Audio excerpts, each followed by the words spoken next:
It's Mr. Christopher, the Funkatopia radio show, and I have a very special guest with me today, Christian O'Mahony, who is the president of Wentworth Gallery at Phipps Plaza in Atlanta. And I know a lot of people are asking, wow, you guys do funk and R&B and soul. Why exactly is it that you are interviewing the president of Wentworth Gallery? And it's primarily because of the fact that they are going to be showcasing some really amazing work from Ric Ocasek from The Cars.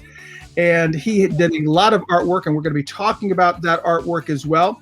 And I know that a lot of our audience are 80s children. You have, if you've been a fan of Funkatopia for a long period of time, you know that we've interviewed all types of acts, including Thomas Dolby and Wang Chung, and the list goes on and on and on.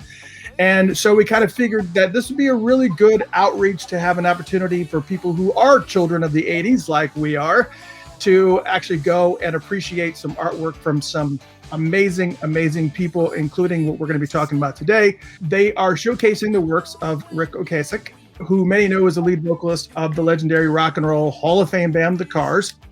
It also marks the second year anniversary of his passing, which is why they're showcasing his artwork, not just here in Atlanta, but also the Wentworth Galleries in Virginia, Maryland, Pennsylvania, New Jersey, and Florida.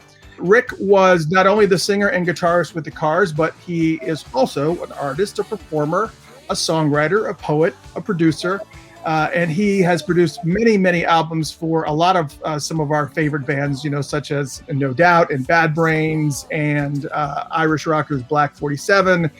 And he's also done several multi-platinum albums with Weezer as well. So all that being said, I'd like to welcome, I'm not going to talk the whole entire time, but I want to welcome Christian to the show. Christian, how are you? I'm great. Thank you for having me. Yeah, so tell me a little bit about this. First, I kind of want to back up a little bit. The Wentworth Gallery was started in 1987 by your father, Michael O'Mahony. Where was the first Wentworth Gallery opened? Was it here in Atlanta or was it one of the other locations? The first ones were in Florida and Boston, but we quickly opened in a lot of different places. And, over the years, some we had that we closed, some we kept open. And right now we have, 10 locations along the East Coast.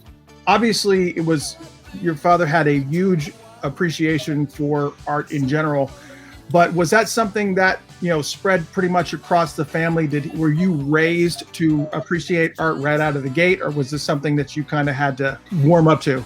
No, I loved art. I loved creativity, and, worked with my dad for many years, and he was in other retail businesses before that. So, it's a nice thing because in the end, we sell something that people really like. It's not something you have to have. It's something that makes you happy. Now, did you come in as somebody who was just, loading in artwork, or how did you get involved? How did you end up getting involved in the business? Where did you start before you got to the president level? I went to business school locally by you. I went to Emory. I'm also an attorney. I went to Florida State. So, I started off kind of doing corporate stuff, and, I was the chief financial officer initially, with the company as well. But it was a family business. It was me, my dad. I have two brothers as well. Just over time, I was doing more and more and more, and, somewhat partners with my father. And he was doing less and less and less, and ultimately started other businesses overseas and things like that. Was mostly retired. Unfortunately, he passed away last year. It's a wonderful business. He loved it. I love it. My brothers love it. And I'm glad to hear that. It's always good to know that, he was able to leave behind like a legacy that the rest of his family also appreciated as well. But I wanted to, so obviously the main reason why you're here is we want to talk about Ric Ocasek's work. First off, was he aware that your gallery was carrying his artwork? Did he do a show at the gallery before his passing, or did you pull this stuff in after his passing? No, it was before. We sell and we deal with a lot of very famous artists. Maybe 20 years ago, we started to somewhat develop an expertise with people that are very talented in multiple disciplines. They're very talented singers, actresses, things like that, and then happen to be great artists. So The first one might have been Tony Bennett, Antonio Benedito, Grace Slick from Jefferson Airplane. We used to do a lot with before, health conditions kind of stopped her from doing it. But the big one we had and have is Paul Stanley, the singer for the band Kiss. Right. Unbelievable artist, wonderful person. Been with him 15 years. An incredible person, incredible artist. So, from there, and just immensely successful in art. We've done tremendous things with him, and he's done tremendous things.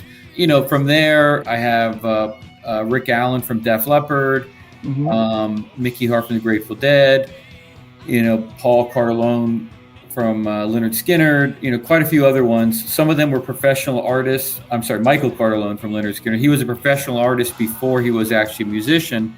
So we had a lot of people so I became somewhat the person when you are famous for something else and you are very talented in art and want to do it. So I had met him through, a mutual friend, maybe about 5 or 6 years ago. He lived in Manhattan. I was up there doing a show. I went to his place where he used to live outside of Gramercy Park. And, the first thing, of course, you walk into his place and you see huge originals of Andy Warhol, because that was one of his close personal friends, from back even before. I think both of them were really famous from, the 60s. They were close friends. So, of course, I was immediately entranced with firsthand stories of a close friend of Andy Warhol. But he showed me a lot of his artwork, incredibly creative, incredible things. So I was very excited to start to do shows with him. We were doing really, really successful shows, very excited about it. And we actually had a museum exhibit scheduled for the Butler Museum in October of 2019. And as you probably know, he sadly passed away in September of 2019. So, So the collection I had was the collection that he created for the galleries. It was really the first and only collection that ever existed. So I'm very honored to actually have the only collection of Ric Ocasek artwork. Yeah, and that was kind of interesting that you said that, because I know I'm not an aficionado of art, and I was going to showcase some of the artwork here, but I just had one of them highlighted, so we're gonna pull that back up with some of the other samples of his work. But I was kind of curious as to is that something that you kind of pay attention to when you're trying to decide what to carry, is whether or not there's necessarily a celebrity attached to it? Or do you also specialize in other types of art, like abstract art or any different types of? Sure. Yeah. I mean, all types of art. Do things with, Peter Max and Mr. Brainwash and Romero Brito and artists like that, as well as, some of the old and modern masters, Picasso and Rembrandt and so forth. First and foremost, the art has to be good. If you're just a celebrity and the artwork's terrible, then there's not really much we can do, But in the case of Rick's artwork, you mentioned about, how he wrote all the songs for the Cars, basically. He produced all these bands. He wrote poetry books. One of the most creative people who's lived, in our generation. He is incredibly creative. So the artwork for him, which he really had been doing since the 60s, at least the 60s that I knew of, maybe before that too, it was all very stream of conscience with him, where he would be sitting in a hotel room or doing something, and he would be letting his mind and his creativity just kind of soak through, just without really planning it out, not saying, I'm going to paint a chair, or I'm going to paint this, just letting things come out as they came out. And where he started and where he finished weren't always, what it looked like was going to happen. So, yeah, that's a very nice piece you're putting up. Very interesting. And, his colors are also very vibrant. They're emotional. But it does give like a snapshot into an artistic genius's mind. And that's really what I think the art encompasses. His involvement with Andy Warhol, I found that intriguing as well, because I can absolutely see the two of them hanging out at a party and walking around and kind of sharing each other's work, because I guess their work is really more considered, I guess, pop art more than anything else. And Right. who else do you carry that's even close to this type of pop art? I know with Peter Max that was probably considered pop art, but the Beatles really just kind of just strapped right into him and really kind of gave him the boost with the whole Yellow Submarine and everything else. But is there anybody else that kind of falls into this genre that is famous that we might know that kind of does the same type of pop art? Well, I mean, his pop art is unique from other pop artists. I mean, certainly I carry other pop artists. I mean, again, Max is, like you mentioned, pop art. Brito is pop art. Brainwash is graffiti / somewhat pop art as well. Right. So we definitely have. I have other artists as well that do pop art, but his is a little bit different. And his, there's a lot of different artists that you can maybe see have some influence on, but my discussions with him very much, he didn't, at least consciously, have influences. Maybe Andy had some, but again, it was mostly him just doing stream of conscious. Yeah, that was a photograph that he took of Andy that he blew up and then did some artwork on it.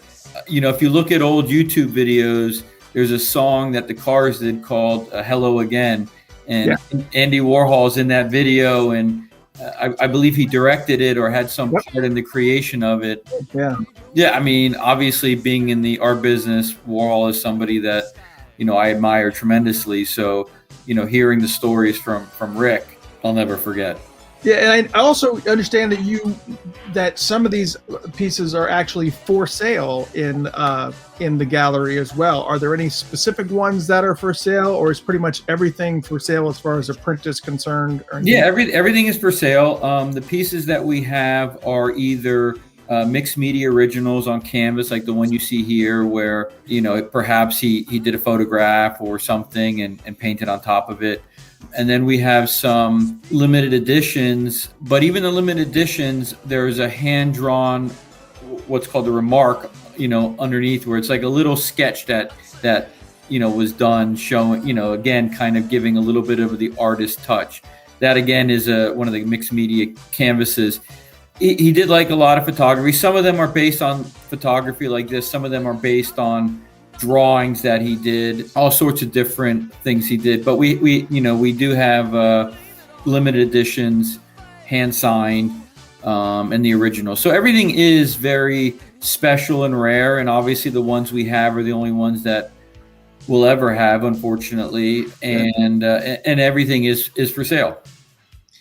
Now, does sellability weigh into your decision of what to carry at all? I mean, obviously you want to kind of bring artists in there that are actually going to draw an audience as well as be able to sell and generate revenue. There has to be a saleability to it. I mean, if you are the most famous person in the world and the artwork nobody wants hanging in their house, suffice it to say, it doesn't really do me a whole lot of good to have it in my gallery. So it certainly has to be saleable, but I was born in '73, so the Cars are definitely a part of my life, and I maybe have afforded the luxury of choosing who I work with. So if somebody is not fun to work with and not pleasant, then I would probably choose not to work with them, even if they're saleable. But in the case of somebody like Ric, he's an unbelievable person. I mean, not only an incredible artist and influential, but just as a person, everybody I know who either met him, in my galleries, or, the people that were associated, with him, his management and things like that, everybody was touched by Ric. I mean, just a great person. His family, his two sons. I know he has other sons. The two sons, younger sons, wonderful, smart, intelligent people. It was just really, really wonderful to spend time with them. Yeah, so I heard that you actually had some good stories to share as well. Do you have some personal stories that you could share? Personal story with Rick? Yeah. Well, I can tell you that he came down here. When he came down here to Florida and we were doing shows, I don't know if he's a full-on car person, but he's more of a car person than me. I'm not a car person at all, you know. And he rented a Tesla while he was down here, and at the time I had never been in a Tesla. When was this? This must have been recent? Yeah, it was maybe like like 3 years ago. And his family came down. It was that's one of the more abstract pieces, obviously.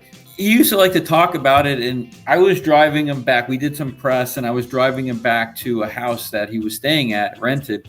When I dropped him off, he was talking about this Tesla, and I said I'd never been in one before, and he's like, here, you need to come for a ride, So I said, okay. And I'm not really a car person. I drive like an old lady, and I sat in this car with him. Obviously, super high tech car. Very impressed with it, and he gunned it, and I swear I had never been so scared in my life. So I guess my story with Rick is I felt like I was going to die when he was driving a Tesla, and I said I would never get in a car with him again for the rest of my life. So.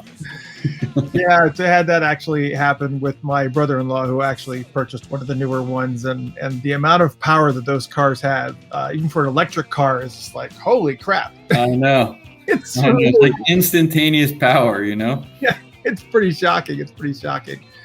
Yeah, so we're kind of going through this, and his style, how he paints and draws, just seems to change from one instinct to another. Just like you were saying, that when he only does it when it hits him, whether it was sitting in a hotel room or whether he's he could be on the road, maybe doing this backstage. Who knows where he may be doing this, but it seems like every single painting that you look at has something a little bit different. Like he never really wanted to perfect a specific style. Like Van Gogh had a very, very specific style. All these artists have very, very specific style. You can look at it and go, oh yeah, that's, But in his case, when you go from one photo to the other, it just seems like it's not consistent as far as how he approaches his work. Yeah, I mean, and I think a lot of it is how he probably was feeling at that very moment, and what was going on through his mind. And, some of them, like the one you're showing right now, perhaps a little bit more whimsical, free-flowing, happy colors, which certainly has an appeal, for a lot of people. And then some of them are maybe a little bit more thoughtful, and then some of them are, obviously that one was an homage to Andy Warhol. Right. Yeah, previous, yeah. This one, you could see a lot of different things in it. And he didn't like to title the pieces. Most of them they're all untitled, because he really wanted people to come up with their own impressions. Are there other artists that have done that, where they just refuse to title art pieces? Yeah, there are others. Most do, but I remember Rick saying that, I had to name songs. I couldn't just call it song 1 and song 2. So he had the luxury of basically deciding that he was going to untitle them. So. Right. Yeah. I mean, I'm looking at like this. This has more of an Escher feel to it, whereas the one before it had more of an abstract feel to it. It's just like he gets inspiration from all different types of styles, and that's just kind of it's really surprising to see some of his work here. And so I know that you have this doesn't look anything like anything we saw previous. Like one of the things I saw between the image that we just saw before and this image here is that he's got this border around the painting, but then he does something small outside of the border towards the bottom of the painting. I don't think I've ever seen that before. Yeah, so that's what I was mentioning is what's called the remark. So that one that we're seeing right now is a limited edition, and then the little thing outside the border is the hand painted little remark. So, it's again different. He basically did two different types of art with us. The limited editions like this with the hand remarks, and then, the full on mixed media originals on canvas. Now, how big are these originals? Like, if I were to go see this in person, as far as the original size, as he had painted it and intended it, how big is this?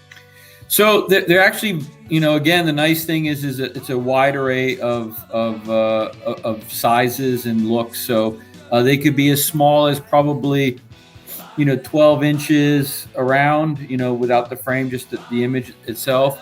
And then some of them are, 4 or 5 feet. Wow. Yeah.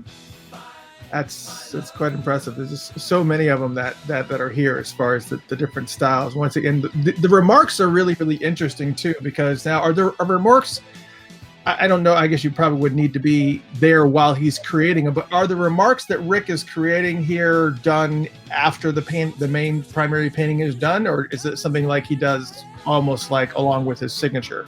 In this particular case, when it's a limited edition, he would have created the original for it that the print was created. So then the printing of it, and then once it's printed, he would then draw or paint the remark on the bottom and then hand sign it. The interesting thing with, like, for example, the limited editions is, let's say the edition when we originally created it, there was going to be 50 of them, but the editions never actually got completed. So I'm not sure we ever did more than 10 of any of them. So even the limited editions are very, very limited editions because we never actually got a chance to complete the editions. It's pretty awesome to see all of his different styles. Now, are all of these, like the ones that we've seen, are they all going to be on display at each one of the galleries? Or like the originals at one particular gallery and reprints are at another one? Or how exactly does that work when you have a collection of art pieces and stuff? Yeah, no, it's gonna be mixed throughout. You're gonna get a wide array collection in each gallery. So you're gonna have large canvases, you're gonna have small limited editions, you're gonna have different things at each gallery. Now, and when you're transporting some of this stuff from one gallery to the other and you're kind of moving things around, is it really like an Ocean's 11 type of thing where you got to like guard it the whole way from one location to the next? I mean, obviously with some of these art pieces that are, thousands and thousands and thousands of dollars, you have to have some type of level of security. What is the process for I guess just shipping these things around or moving them? Well, we actually, I have my own 18-wheeler and driver, so we actually move things all within the company. I have the luxury of really being fully vertically integrated. We do the framing here. My warehouse right where I'm at right now, we have the warehouse, we have the distribution, we have the promotion, we have the advertising, and then of course we have the retail locations that is able to distribute and sell it. So that's also one of the reasons why, I appeal, and I've done good things with somebody like Ric Ocasek or Paul Stanley, is because, I can do everything for them. Yeah. Now, is it just Ric stuff that's in the gallery right now, or is some of Paul Stanley's stuff also in the gallery? Is it kind of like a mixture of everything? Yeah. I mean, the whole gallery is not going to be Ric Ocasek artwork. I wish I had enough to put all of it, but right. Sadly I don't have that much inventory. But there's a nice collection, a dozen pieces or so that will be at each gallery that you can see. Yeah, and so for all of us Atlanta folks, obviously head down to Phipps Plaza to check this out, because this is going to be going on through, I guess, almost through October, correct? Correct, yeah, through the end of October. Fantastic. So that will until we run out, one of the two. There you go. It's got to be one or the other. But I did have one more question that's kind of a little bit off the cuff. As many of you can see down there, you can visit www.wentworthgallery.com for more information on all these pieces of art, and you can actually see a lot of things and talk about the history. I'm really intrigued by how your father got into this, and we talked a little bit about it in the beginning. But has there ever been an artist that either your father or one of your brothers or you were really fascinated in and wanted to carry in the gallery, but maybe wasn't well received, or you didn't think it was going to really get a lot of traction? I mean, were there any artists that you were just I really want to get them in the gallery, but you were fought from other sides or other parties? I wouldn't say we ever fought internally, but I wouldn't say I bat 100, 1,000 either. So, I mean, some of them have been better than others, but overall, I think we picked more winners than losers. Are you like actively watching some of the artists around town, some of the independent artists that are not? I mean, are you paying attention? Not famous? Yeah, of course. No, not every artist we have is famous. Some of it is up and coming artists. I do travel a lot, obviously, not just to my galleries, but to exhibits. And, I'm lucky in Miami, we have, big exhibits with Art Basel and Art Miami and those types of things. But in New York, they not as big anymore, but Art Expo was a big thing, places in Europe. So, yeah, I mean, obviously I go around, I look, and I'm at a size, I guess, and a history where people come to me as well. Things always change. Absolutely. We're always looking. You never know what the future is going to be. Well, I can't tell you how much I appreciate you coming on the show to kind of talk about this. I am a big Cars fan. I always appreciate them. I don't know that I was that intimately familiar with the artwork that Ric did, but I look forward to actually coming down there and trying to check it out at some point between now and before this event ends. And so thank you so much for coming on. Again, head to wentworthgallery.com for more information and get down there and check out all this fantastic artwork that's down there for all you pop fanatics that we have here at Funkatopia. Christian, thank you so much for joining us. Thank you for having me.